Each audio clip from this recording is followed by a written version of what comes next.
Ikaw ba ay palagi na lang sinasaktan ng taong mahal mo? At bigla ka na lang ba niyang iniwan na walang sapat na dahilan?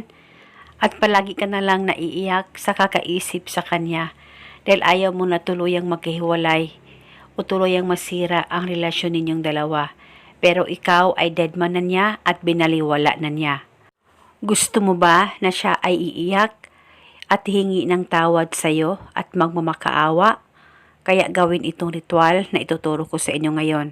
Nang sa ganon, siya ay iiyak, hihingi ng tawad at magmamakaawa na babalik sa iyo. Basta tiwala lang sa mga ganitong pamamaraan. Gawin sa mabuti at hilingin ng buong puso. Ang gagawin mo lamang ay kumuha ka ng papel at panulat at isulat mo sa papel ang kanyang tunay na pangalan at apelido ng 3 beses.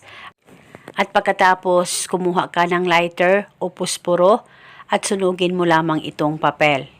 At wala na po kayong kailangan pang banggitin o ibulong na spell, basta gawin itong ritual na tama ang pagkagawa mo.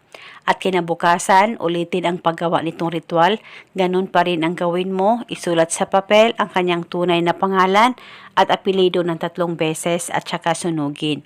At gawin itong ritual hanggang 7 araw sa kahit na anong oras na gusto mo.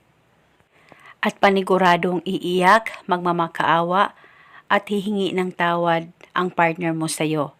At agad-agad babalik ang taong mahal mo. Basta tiwala lang, huwag kalimutang palagi magdasal at manalangin. At pwede ka rin gumawa pa ng iba't ibang ritual na binahagi ko.